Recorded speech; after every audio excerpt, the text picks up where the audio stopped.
record this quick. Good morning. Wow. Whew. First, before we do anything besides say welcome to Daily Dose, Kent Kolstad, thank you, thank you, thank you. I have a friend, Kent, who owns Livewire. Kent is my go-to absolute 11th hour.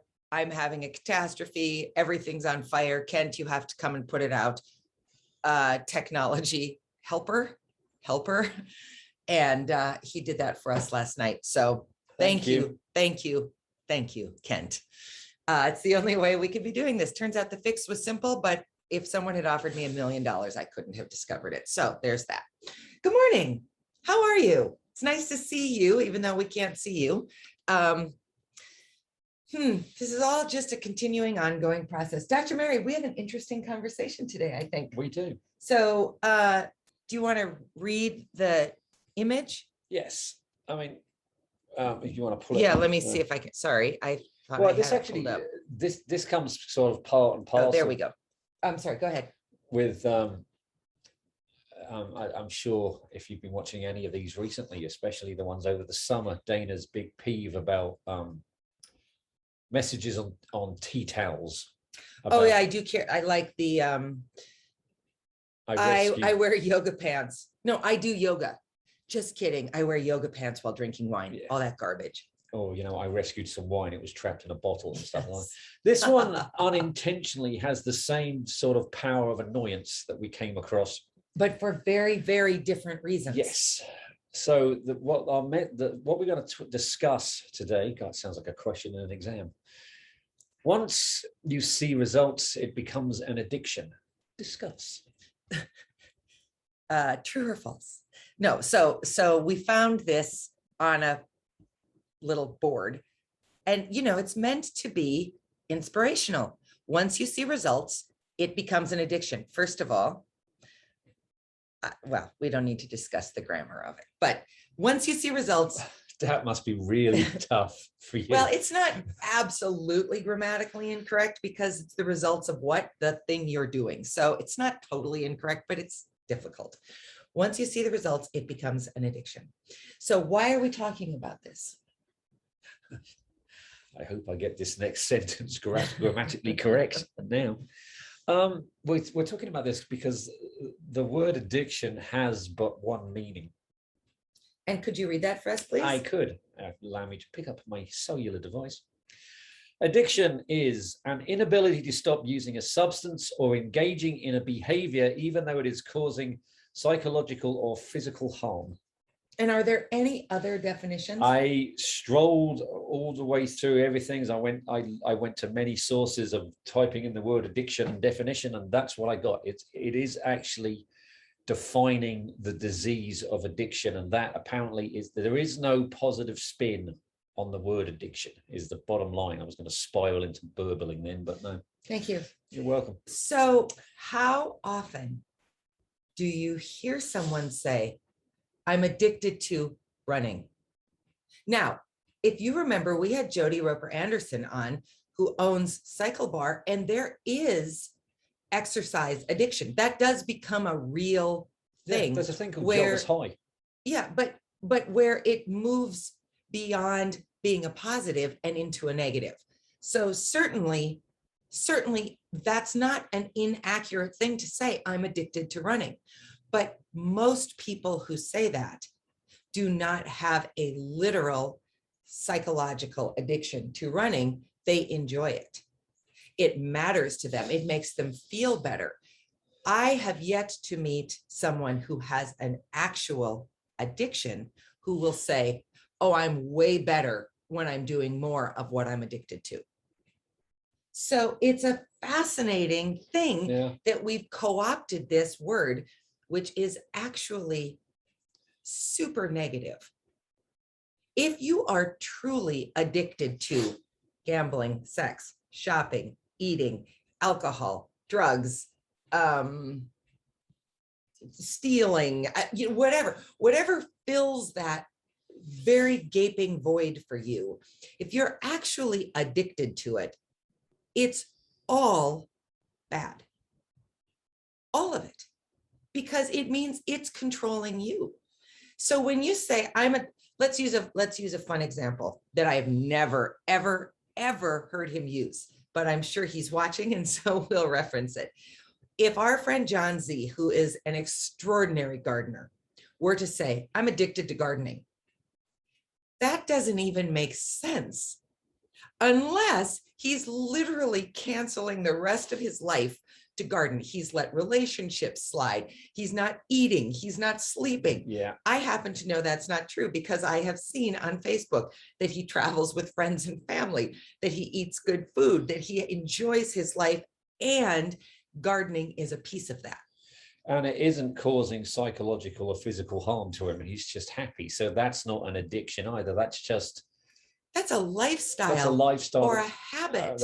Or a hobby. Yes. Not a habit. It's a hobby. Well, it might be like planting flowers is a hobby for me. I would argue that the only way you have a garden as beautiful as John's is if it's a habit. He must be in the habit every day of getting up and going to weed and plant.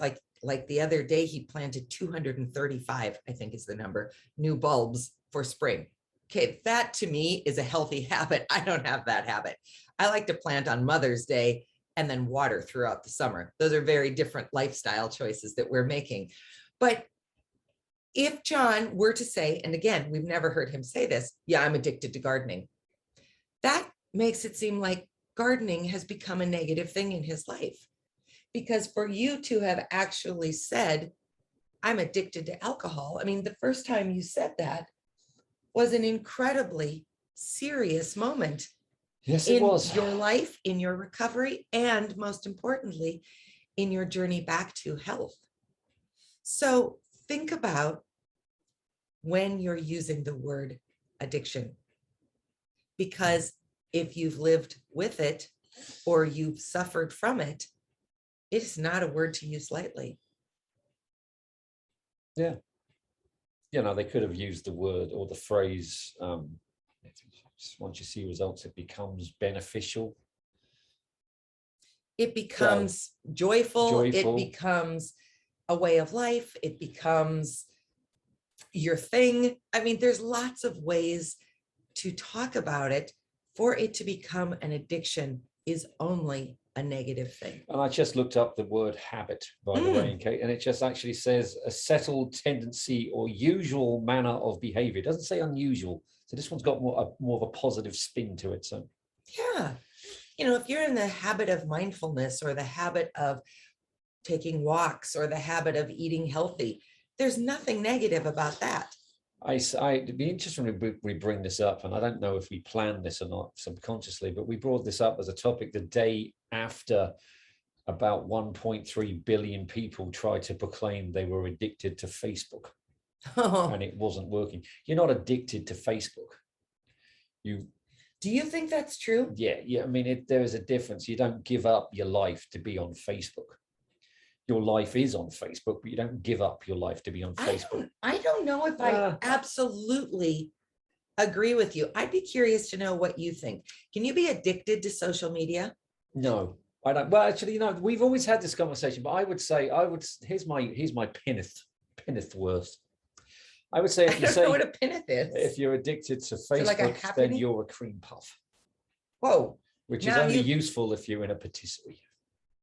Dr. Mary, you've gone off the rails. What are you talking about? You're not addicted to proclaiming how good your life is on social media. That's just a thing. I'm going to tell you, I don't think that's necessarily But true. I also would like to point out that the only qualification I have for all of this is that I am an alcoholic enjoying sobriety, and I am not. My PhD is not in social media. Let's put it that way. But I still think. Nor is mine, because I don't have a PhD. But I think there are serotonin levels that are fulfilled from social media. It's a feel-good thing, but it's not an addiction. But I will. You know what? We're going to have to look into that, because I think read the definition of addiction again to you. No, I think there are psychological addictions around social media that are potentially very, very damaging. I really do. Oh, well, It's you know, why there's such a rise of depression and suicide in junior high age children. but that's bullying. But that happens on social media. And if you are constantly checking it, if you can't set it aside, I mean, there's a ton of studies that talk about the danger of having your phone next to your bed, because as people are pinging you, and the sleep deprivation and all those things, children and adults getting up in the middle of the night to see, did someone like my post? Did someone comment? I'm not pretending that my fascination with social media is akin to your getting up in the morning and having a whiskey. But what's the first thing we do when we get up in the morning? I put the kettle on, man. Okay, but you check social media very shortly afterwards, and I do too. I checked it this morning from bed. That's terrible. I don't do that every day. I mean, but I do it a lot. You do have you have many valid points on that, or maybe I'm just being a stonewalled old hack by just saying, no, I've got an addiction. It's not an addiction. Who knows? I don't know. It's an interesting, it's a very interesting topic. And we have talked about, we spun around this over the last year, and I don't know.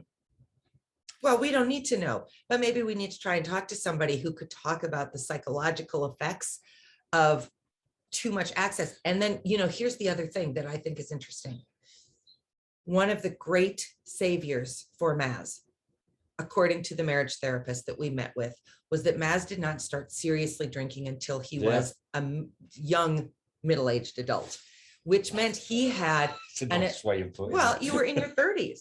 So he had an adult self that was sober to go back to. Yes, I did. To remember, if social media has never not been in your life, has always been in your life, if you want to be positive, if social media has always been in your life, which would be true for basically the Gen Z generation. Millennials are right on the cusp of having some memory of life before social media, but Gen Zers have no memory of life before social media. Then that means if they are to step away from social media, if it is indeed an addiction, they have no reference point in their lives to go back to and say, well, I remember when we only could make phone calls, or I remember when we had to write letters, or even I remember when we had to email to communicate with people. They have no reference point, which I would say correlates to that very same thing, maybe.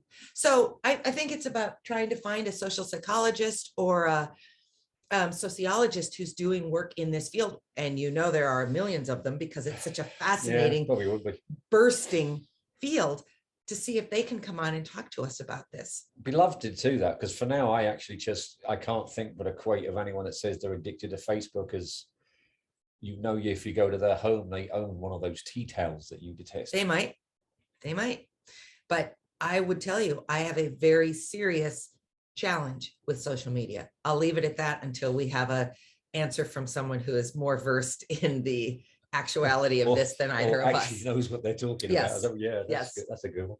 So think about how you use the word addiction, because for many people it is a serious life and death issue. For the rest of us, that's not the correct word. Let's not make that a buzzword. Tune in on Thursday. Koya Tompkins is joining us to talk about a number of really important issues around violence and other things. So we'll see you Thursday morning at 8:30. Have a great day. Bye. Bye.